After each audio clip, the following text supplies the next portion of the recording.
Okay, now we've got over 4 rows of people. That's enough people. And it's Okay. 10:31, or, adjust for your local time zone. Welcome to the August meeting of the, see, that came out wrong. I messed it up. The August koha-US general meeting. We're not the anything. The koha-US users group? Yeah. Anyway, general meeting. Here we are. Welcome and welcome. Yay. First on the agenda, we have announcements. And the first announcement in the announcements is that the koha-US conference schedule is up on the website. So please have a look at the conference schedule. If you have been on the fence or waiting for the schedule to make your registration decisions, now is the time. I have a quick question about that. Yeah. Well, I am on the koha-US website right now, and I can see the schedule. I can click on the info tab and I get info. I can click on the conference schedule tab and I get conference schedule. I can click on venue, merchandise, contact us, code of conduct, all of those, and I get stuff. But when I click on registration, there's nothing there. Oh. Well, So that's new and exciting. Okay, let me poke Christopher on that one. okay. Registration is intended to close like the Saturday before the conference starts. So yeah, not sure what happened there. I'm not sure either. I couldn't remember if I had registered or not. When I went to look, it's like, well, I probably didn't because there's no form there to fill out. And it was there. It was because I signed up. I registered. What, you had to scroll way down? Jessie says, outreach team, I had to scroll way down to the bottom to register, but it did work. Oh, sorry, that was me. It thinks I'm Jessie for some reason. Yeah, but yeah, no, I did. I just had to scroll really far down, but it did work. Yeah, I don't have anything. There's nothing there to scroll on my window. It's not doing that. Yeah. Maybe I should try opening it. I'm in Firefox. Maybe if I open this in Chrome or something, I'll look. But for me, it's not working in Firefox. That's for sure. Having the same problem as George, but I signed up yesterday, so I know it was there. Okay. If it was there before, it could come back. So please check back later today. Yeah, I'll check back later. I'm getting nothing in Firefox either. So and he's not here, so let's just blame it all on Christopher. Well, we can blame it all on WordPress, not Christopher specifically. And then we could put all our hopes on Christopher. Yeah, we'll all make our own choices. That's the glory of our loosely unified group. We can all blame whoever we want. All right, moving on. Well, let me pause briefly. Any other conference questions or observations or announcements?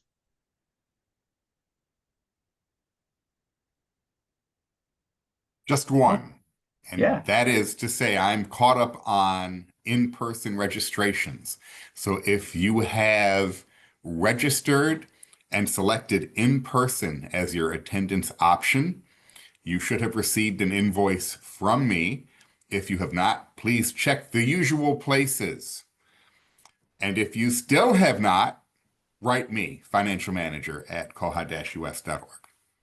And that's the email that those messages would have come from? Financial manager at koha-us.org? Yes, that is correct. Thank you, John.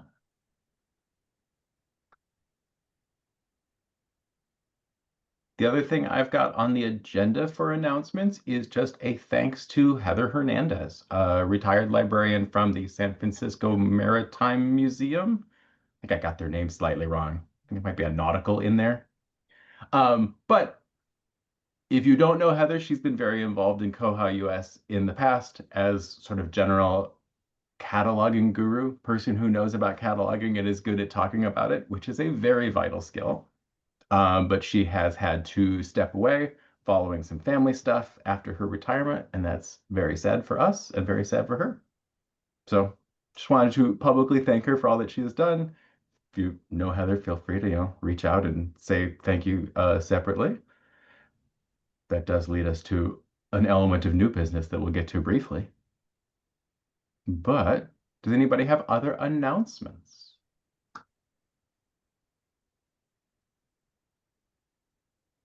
I might mention that the form for voting on the developments should be up within a week or so, and I'll send out the email as soon as that's ready, and we'll start voting. Awesome. Thanks, Chip. Mm-hmm.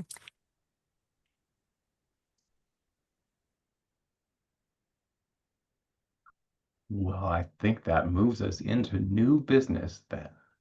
And our first bullet point there is an update from George on the Koha Charitable Foundation Steering Committee. How's that going, George? The steering committee has done a bunch of work, and there is a survey that has been developed. The most recent activity on that is Alicia from I can't remember the name of her company. Is it Catalyst or? I think she's a Catalyst, yeah. She's a Catalyst, yeah. But Alicia at Catalyst has put together the survey questions that we developed into a Lime survey. And on Sunday, there was a discussion about let's get that to the mailing list. And I'm not sure if I haven't checked the mailing list in a couple of days, so I'm not sure if it's been sent to the mailing list yet. But if it could already be there, or it could be still in progress. I didn't see it in my email, so I don't think it's been sent out yet. But that'll be a survey for people to look at and give us feedback on what we've done so far with as far as bylaws and that work goes. So that's where we are. Great. I have not seen that survey either, so I think you're right that it hasn't gone out yet. And if anybody has any questions, I'm happy to try and fail at answering them.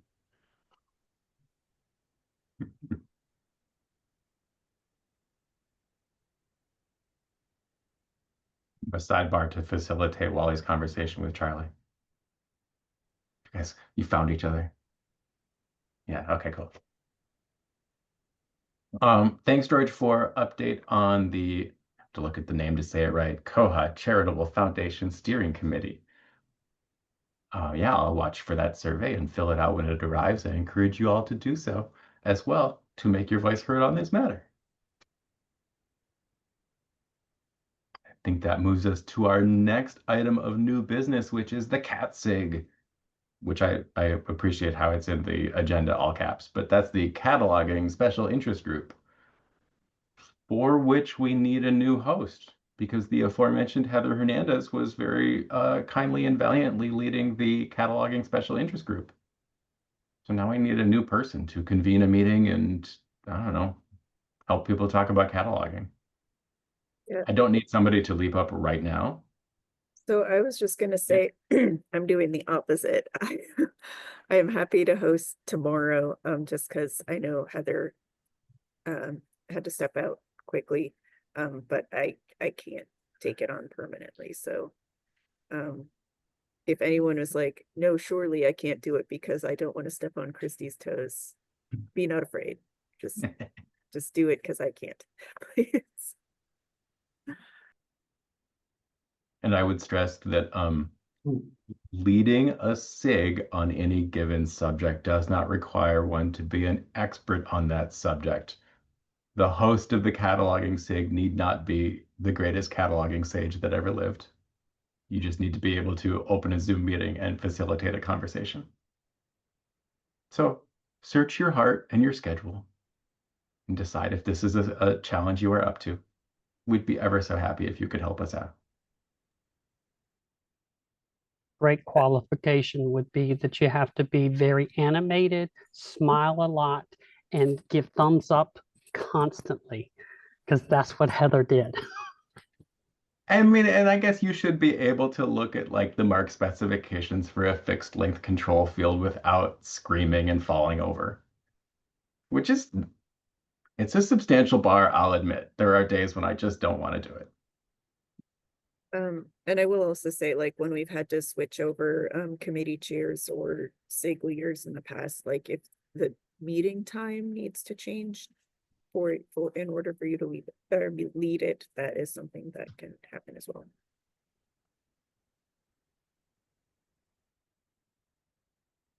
So Kristi, right now they're on first Thursdays at a morning-ish time.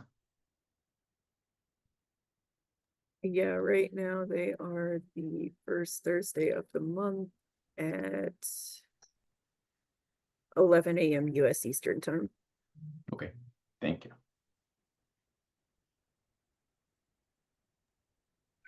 I guess the September meeting will happen during the conference. Yeah. I think, yeah, and probably not on.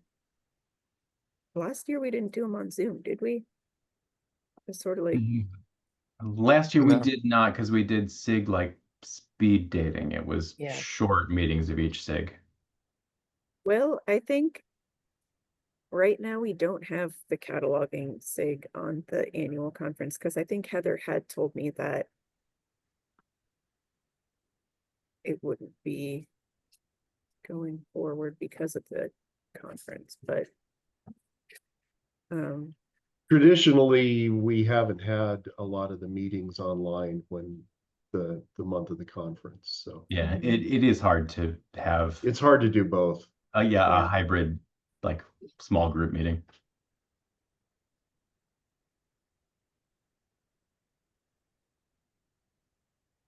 Any other new business that didn't make it onto the agenda?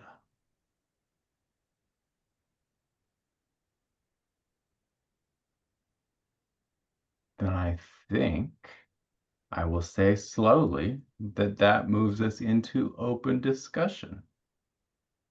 Bugs, issues, etc. Does anybody have bugs, issues, or etc. that they want to discuss?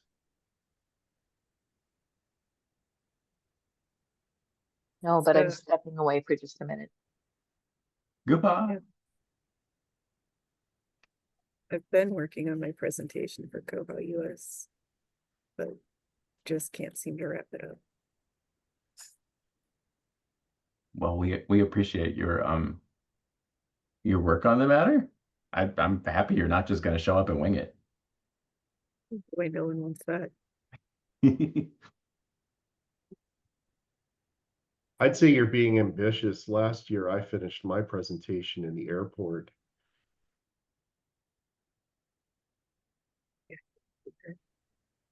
First presentation I did was in my hotel room, start to finish. See, you put me in a position of authority, and then I feel like I really should encourage everyone to be responsible and not leave things to the last minute, but like that's very hypocritical of me. There were extenuating circumstances in my case. Someone dropped out and I volunteered. And this is why in the past we've done the thing where we say, please submit your slides 2 weeks before the conference.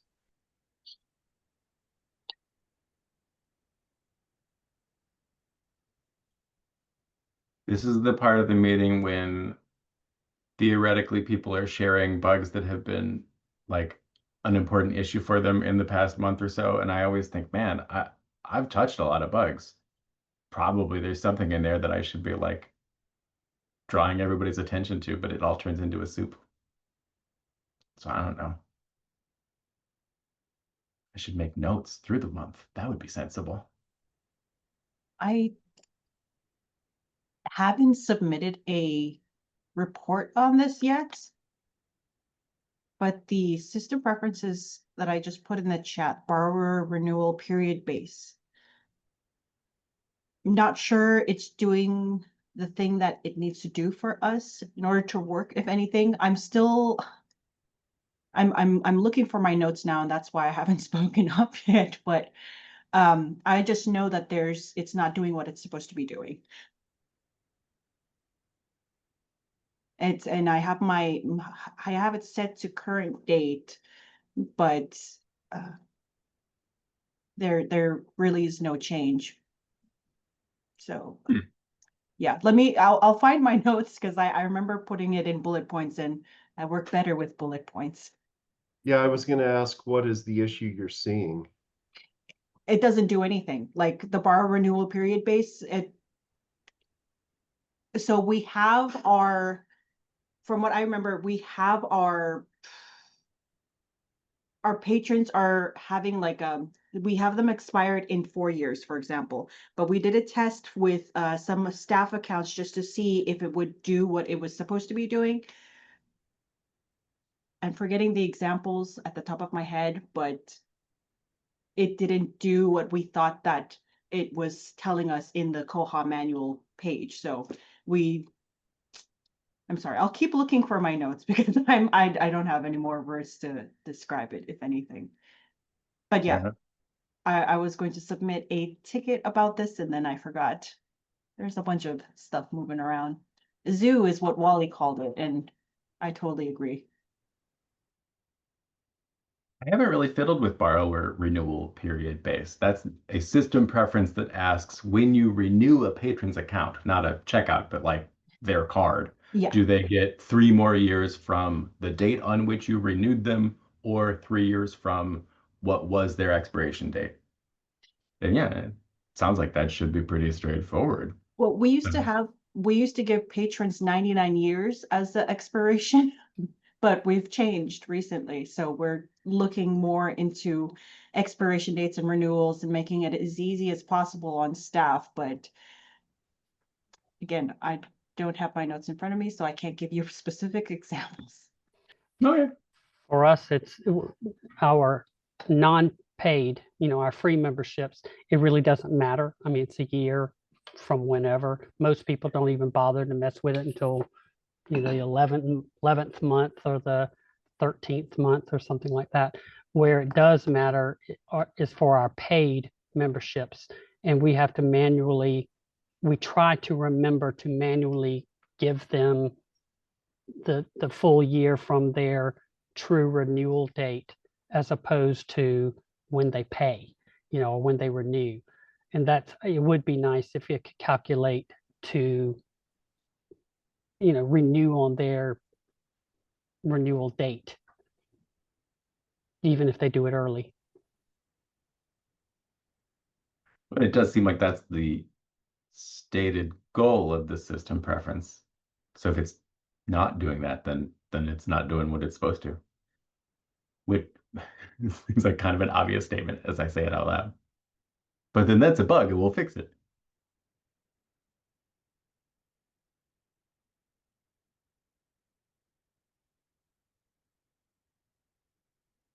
Charlie, do you have any like cron set up to automatically as long as the patrons act like that update where like if they're active, it's supposed to renew? I don't have anything set up for them right now. This is like, we just started changing all patron expiration dates in July of this year. Mm-hmm. So I'm looking into, it was kind of like there were some things that needed to be, the decision was made rather quickly. So that's why it's, I'm still in the setting up period of this project. But if you have any cron jobs that I can look into that could help me with this, that would be amazing. I'm like scouring Koha manual to just see if there's anything that I can make, like I can automate rather than do as a process, because the only thing is like back in, I want to say like a year or so ago, there was an update to a cron job that lets it so that like if your patron has a last active date, like basically like they're still active, they're not going to expire. Like they're still checking out things, they're still logging into their account, and that is configured by a cron job. So we don't have that configured, but I vaguely remember hearing it come up. So I just was curious if you were managing account renewals via that cron job at all, and it does not sound like that's the case. No, okay. I'm not. It doesn't sound familiar. The other part of this is we want to start with our patrons account that come in. We want them to verify their address, because now our service area has like is more limited than before. We used to give cards to everybody in California, for example, but now it's just the ones in our county. So we're just trying to parse out like the people who have like the verified accounts and verified addresses in our county. So I don't know if I'll look more into the cron job, see if I can use it. But it sounds like if you're trying to do something more than just is this person using our services, right. Probably not. Yeah. Well, definitely not that cron job. Yeah. I'll still look into it because it sounds Okay. interesting. Thank you.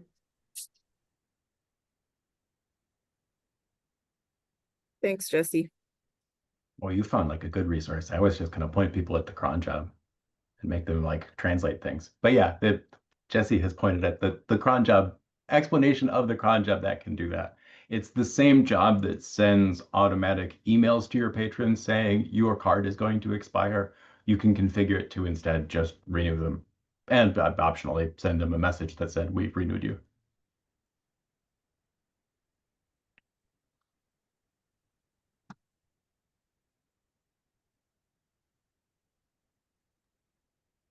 I poked a little bit. I don't see a bug already filed about the renewal period base not working as expected, but that's something we can test and look into. Well, and I'm on a sandbox. I'm on a Bywater sandbox, and I'm torturing Henry Acevedo right now because that's what he's there for.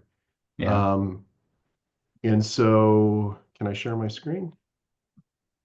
That's one of the test patrons in the test database. Yeah, it's poor Henry is the top of the list alphabetically, sir, but he beats the hell out of him. Poor Henry. Yeah. So right now I've got the borrower renewal base set to when renewing borrowers base the new expiration date on the current membership expiry date. And so I have his expiration date set at 5/01/22, and I've got the he's a patron, so I've got the patron category for patron set to renew for 12 months. I think that's all set, right? Enrollment period 12 months. And when I go ahead and click renew, he's renewing to 5/01/2023, which means he's still expired. You got to keep renewing him. Now he's renewed till 5/01/2024. So there it's following the current member expiration date. If you do current date, it should, that's what we're set for, and it just expires it till a year from today. I've never used this one before, the ladder of the current date or the expiry date. And I think with that one, that's the one I've never used before. I think with that one, when you hit renew, it's going to go to 5/01/25 or a year from now, whichever is later. So if I do that, then he's renewed to 8/06/26. So that's kind of working the way I would expect it to. So it could be that there's something else going on in your system that that's causing the issue. It could be, you know, one of the things that I'm just thinking of here is it could be if you have a specific date put in the enrollment period until date. I think if we put that to like August 4th, 2023, then I think that overrides. So now we got to make Henry expired again.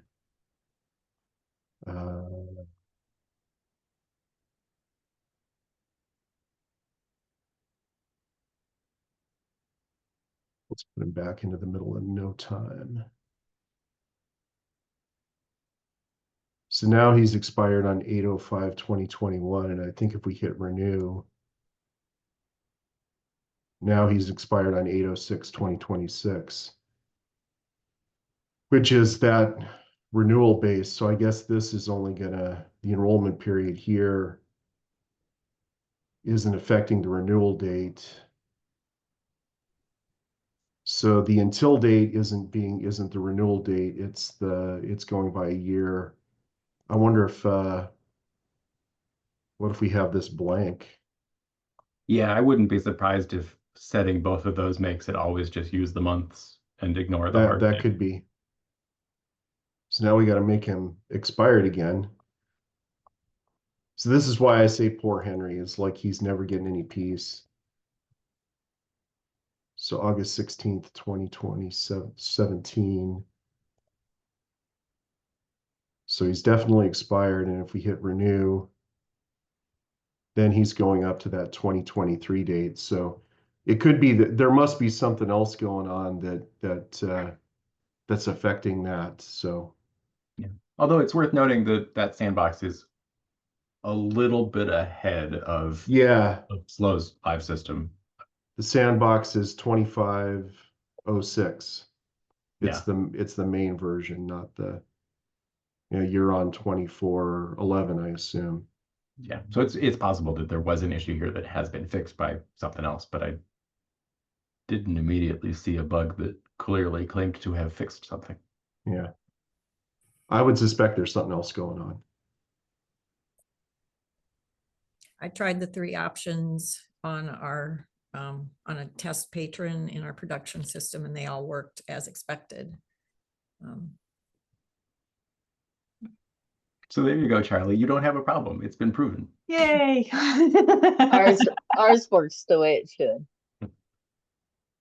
I'll look through the main culprits, the ones that you were testing out, especially the patron category setup, and see if I'm having, if that's the reason why. I don't remember seeing that, but now I have a path to follow. Thank you. Mine's working also now that I changed the setting.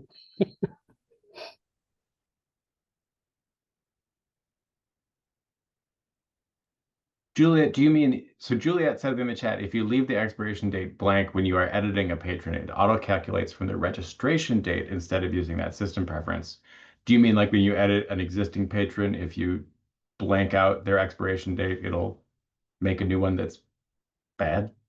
Yeah, so if we had staff who thought that it would auto-calculate just like it did when you were making a new patron, but it doesn't. It goes off of the registration date, which seems weird to me, but yeah, kind of. But well, maybe poke at that and file a bug, because that doesn't seem quite like what it should do. Thank you, Noah. I don't want to blow anyone's mind, but it's working. All right. So no problem. We fixed it. Yay. Power of the group. Anybody else have outstanding issues that we should just think positive thoughts at until it gets better? Because apparently we have great power this morning.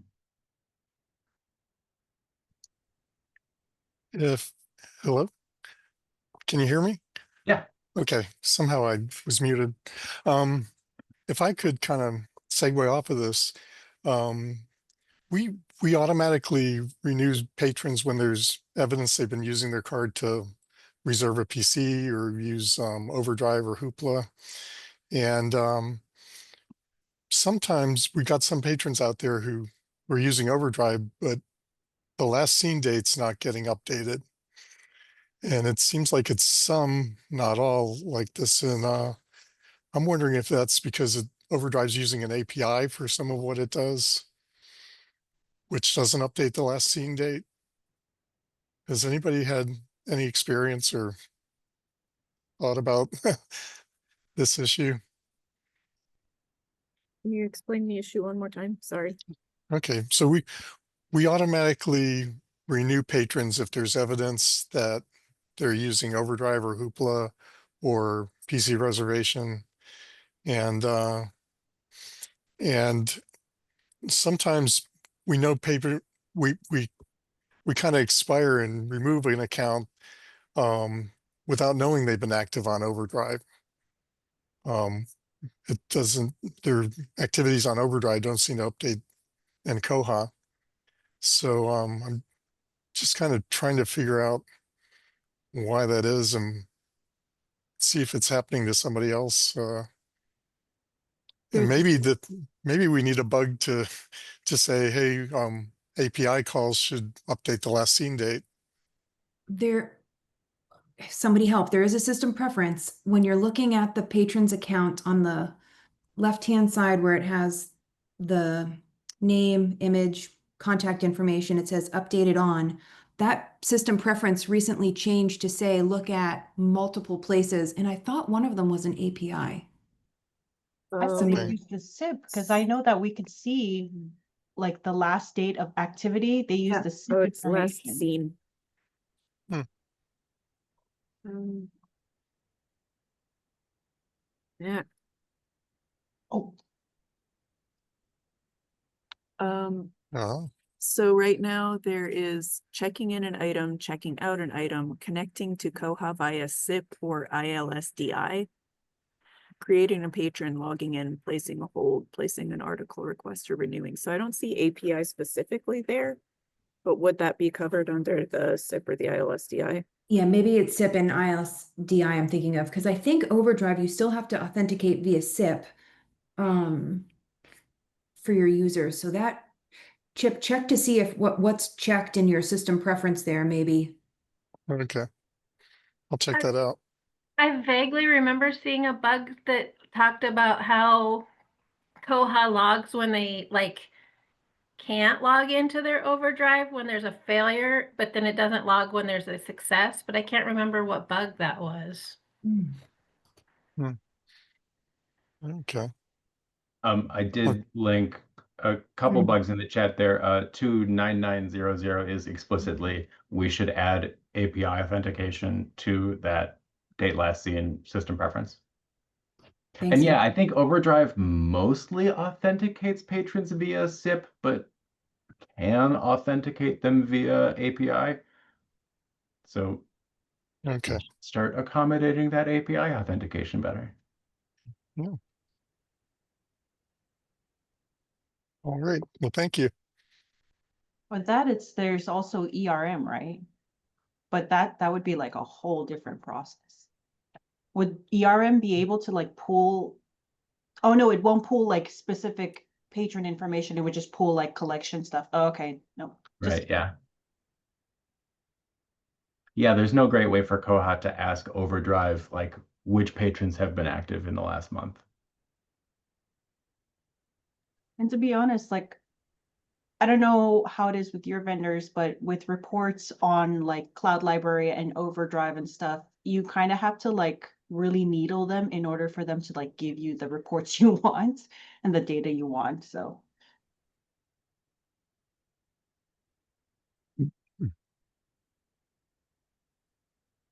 Okay. Well, thanks, everybody.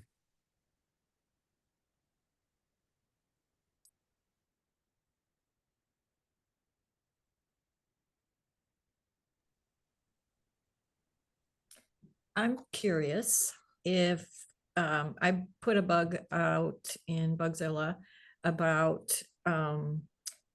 breaking the on-the-shelf holds versus holds that are, I'm not sure what, things that are checked out. Okay, so you've got things that are checked out, people can put holds on them, or you can do on-the-shelf holds.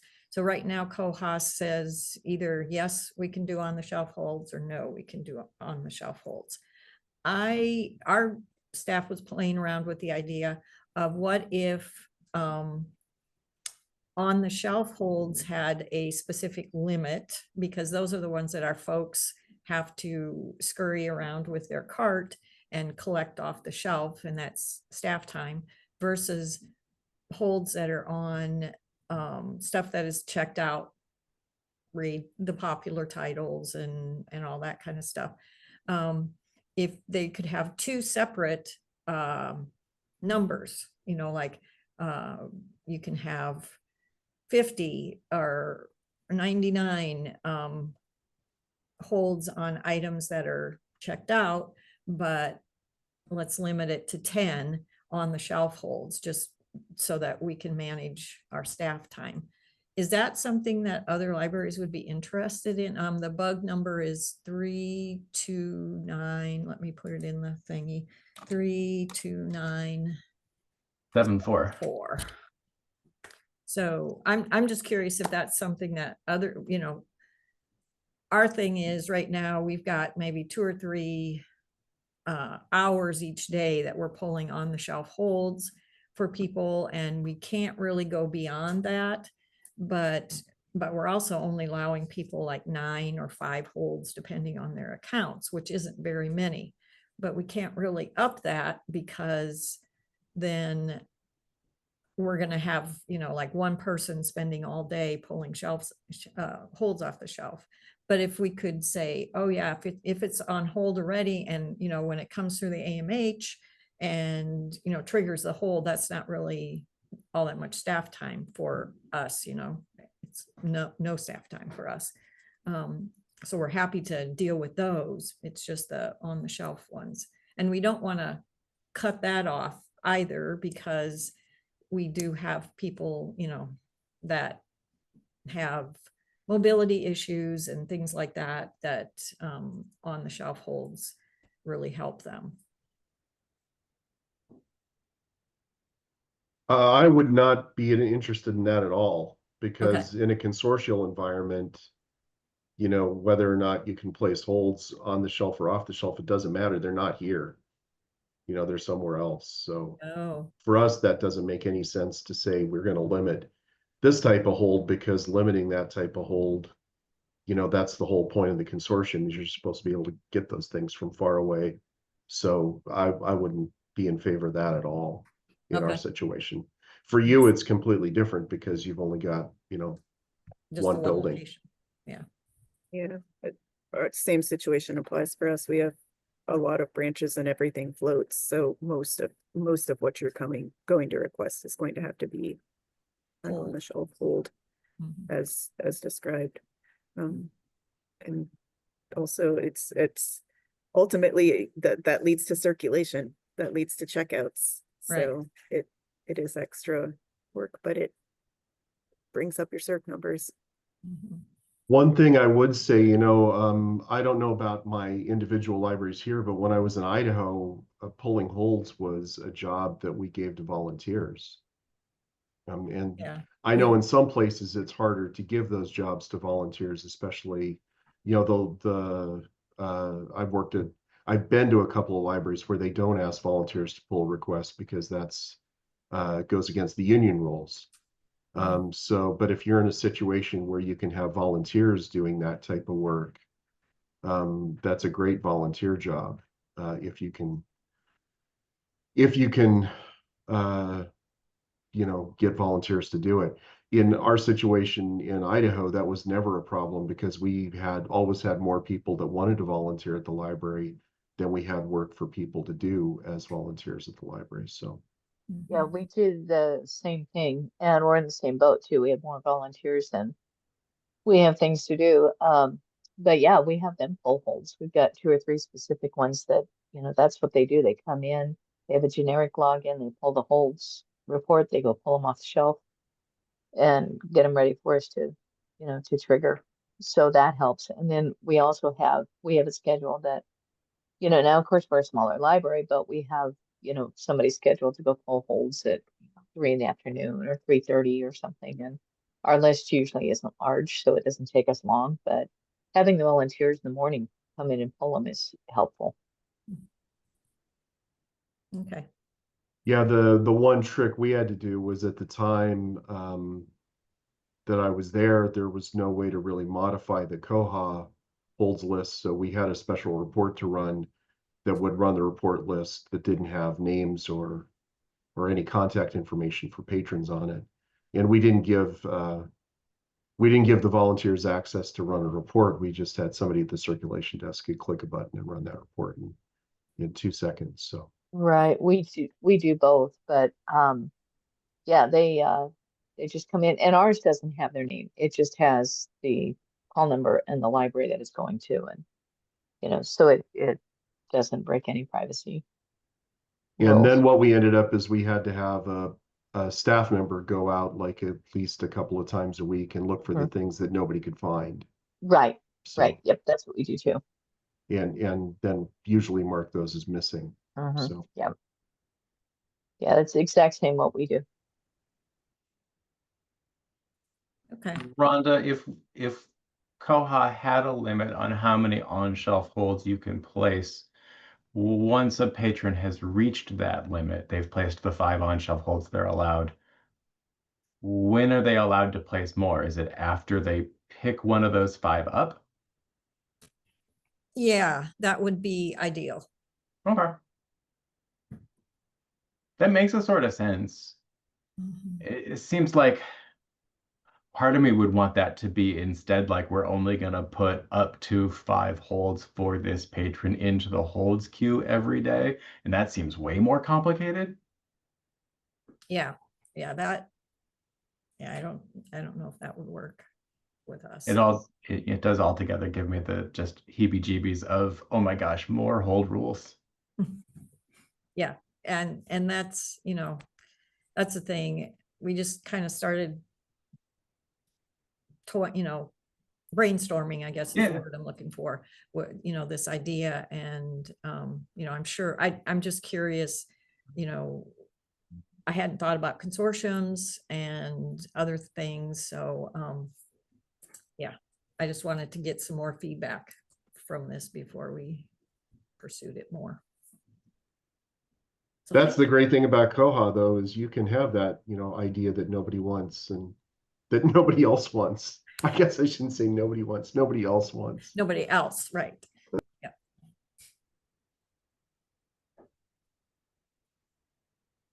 The Turner Classic Movies interface treatment? I don't know. Transport cost matrix. Oh, okay. Everyone's friend. I have nightmares about the transport cost matrix. I've dealt with it already. I'm done. It's a lot friendlier than it used to be.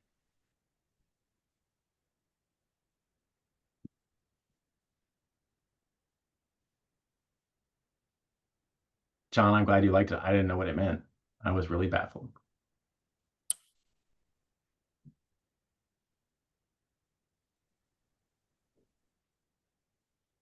Okay, I think we may have reached peak productivity for this meeting. So now I am slow rolling us toward the end of the meeting, giving people ample opportunity to unmute themselves and say, oh no, wait, I really need to talk about this thing. Oh no, wait, I really need to talk about something. What is it, Fred? Well, not really, but just wanted to see if anyone has any advice, like, don't do it. I realized a while ago that our system is on 2405, so I could update to 2411. Anything I need to watch out for now that all the bugs have been pondered? What was the Bootstrap update one? Yeah. One of the big changes from to 2411 was that a lot of the Bootstrap CSS changed, but I don't think that should really affect you too terribly much, Fred, because of the way you're using your catalog. So yeah, and eventually you're going to have to, if you update at any point in the future, you're going to have to go through 2411 at some point. So right, might as well just bite the bullet and do it. And that shouldn't be anything huge, just like selectors and things changed, and so CSS or jQuery might not work.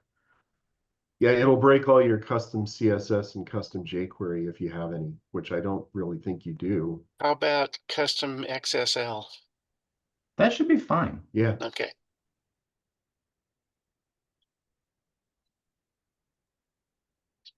And I put the don't do it, Fred, in there in the chat box before you even finished talking. So you can ignore me, which you are going to do anyway. So I stuck a bug in there, bug 17485, as Fred was talking. That's about adding mark modification templates to the Z3950 import, which I was looking at a couple of days ago, just because I thought that would be an interesting way to deal with it. And a lot of the people here point out that you can use XSLT files to modify things that you're bringing in through Z3950 already. But the problem with XSLT is that you have to have access to your server in order to be able to put them on the server. But this would make it, this bug, the idea is that you would be able to write a mark modification template and have the things that you import through Z3950 be processed by that template on import. So I thought that was an interesting idea. Yeah, I like it.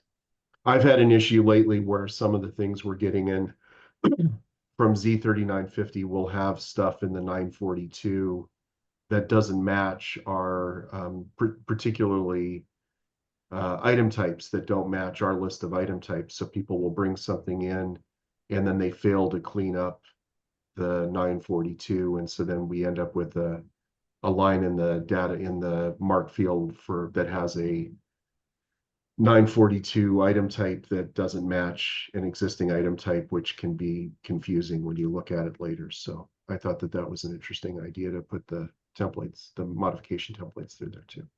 Yeah, well, it makes sense. You could set a given Z3950 target to always apply a given modification template. So like every time you grab a record from Seattle Public, it strips out their 040 or whatever. That makes a lot of sense. If you have access to a server, the XSLT files don't have to be on the Koha Ubuntu server itself. You can go into the OPAC configuration and just point the XSLT files to elsewhere. True. Yeah, for us right now, since we're a Bywater customer, I would have to contact them and say, I want an XSLT file that'll do this. And I want you to put it someplace where I can find it and attach it to these Z3950 targets, which is what I'm probably going to end up doing. But if there was a mark modification, if there was a way to add the mark modification template to those Z3950 targets, that would solve that problem without having to have somebody else do some work too.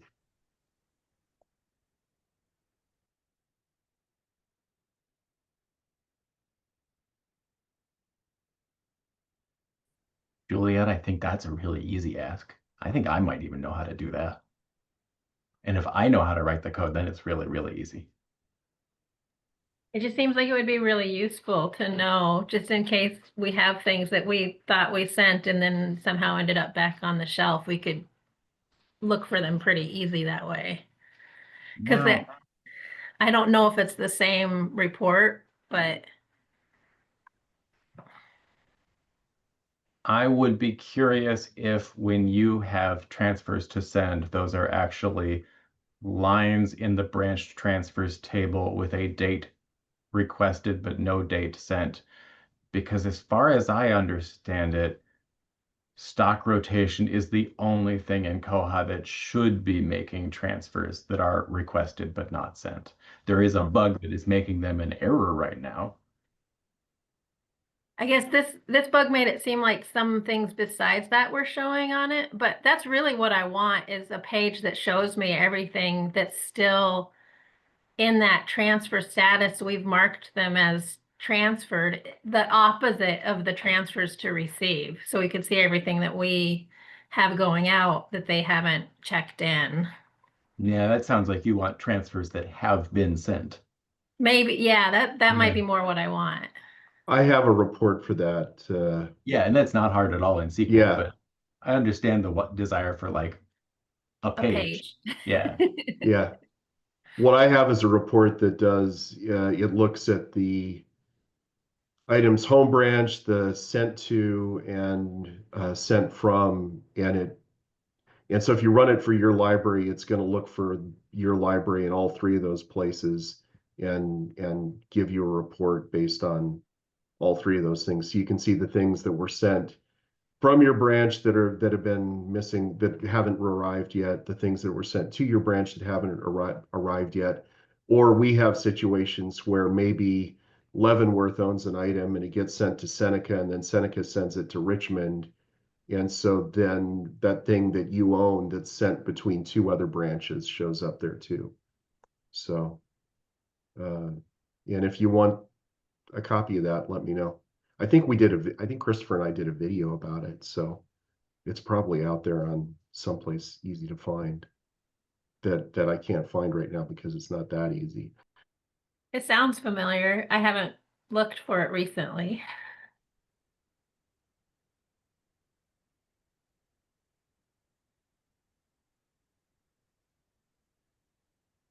Just a throwaway question, and totally not related to the previous topic too. I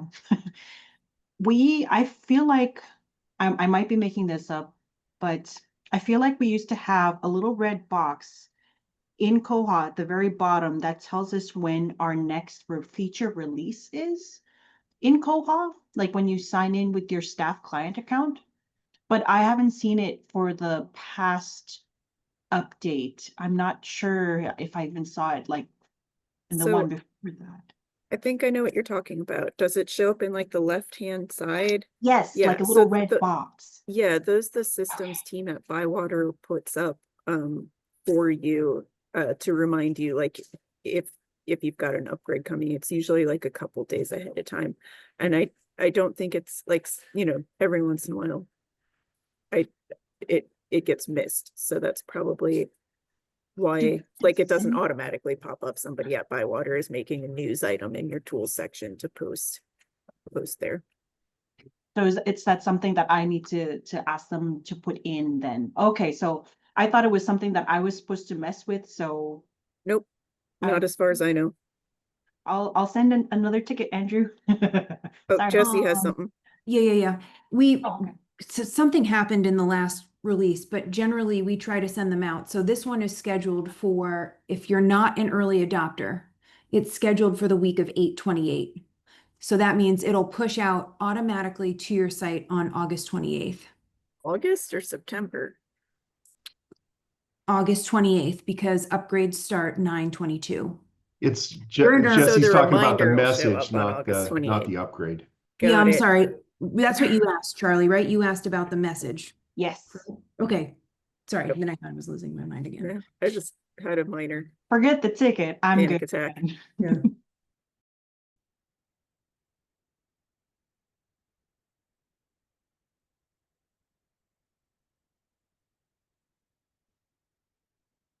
Okay, my previous attempt at ending the meeting was really successful at getting people to talk about stuff. I have a question for George mostly. The whole Z-target thing with the Cloudflare thing, I know you mentioned that there was work being done. Do you know if there's been any updates on that? Like right now, we can't query other people's servers for records via Z3950 because of the Cloudflare thing, even if you switch it to .io. So I'm not sure I understand the question. So you said can't that hit anybody's Z3950 target? yeah, like you went and input your IP into our system, and that's the only way that your Z target's working right now for us. Oh, that was what Bywater asked me to do, or they said that. So the issue is that for a while there, the NEKLS Koha couldn't talk to. So if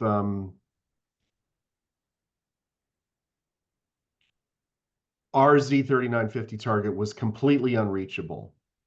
And then I asked Bywater to make some changes, and they did some changes.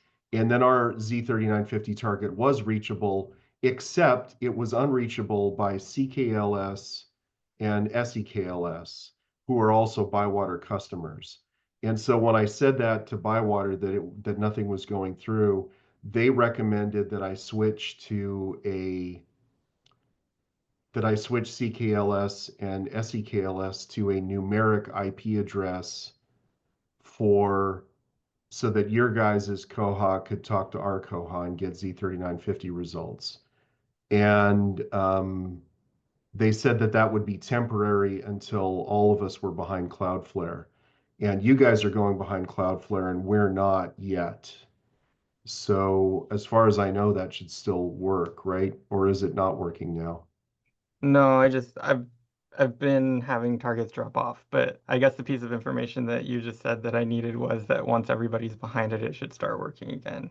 That was what the impression that I got from the tickets. So, and Okay. I've had issues with, with 50 libraries. I sent out, if anybody, has anything, any SIP connections, please contact me and I'll help you get your Z3950 stuff done.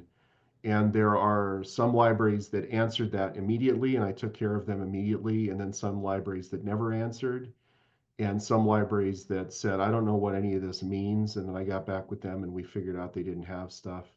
And it's just taking forever because I have no direct control over these libraries and they're not answering me.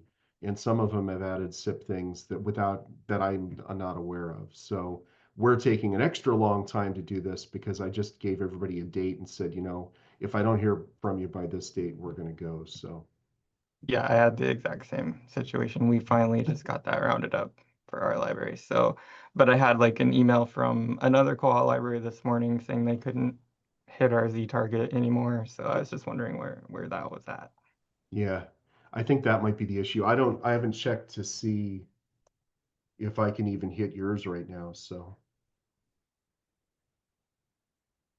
I don't know what's going on 100%, but I think once we're all behind Cloudflare, I think we should all be happy again. And if we're not, then it's time to start pestering those pesky systems folks at Bywater and getting everything figured out. So let me put on my Bywater hat briefly to say I don't know anything about any of that. But it does make sense that it should have trouble while some libraries are behind Cloudflare and some are not. Like that makes a broad sort of sense. But yeah, bother those pesky systems people in Bywater if you have any further trouble.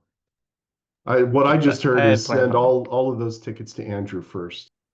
If you want to make sure the first person who looks at it cannot help you. All right, I'm trying again. I think we've talked about the things that we wanted to talk about. But if anybody has other topics, now is the time to jump and scream.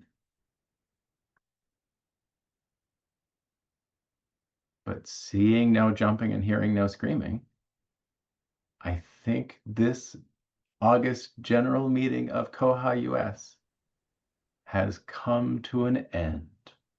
Don't ever dissolve a consortium. That's sage advice from Christopher. We'll all take that home and think about it.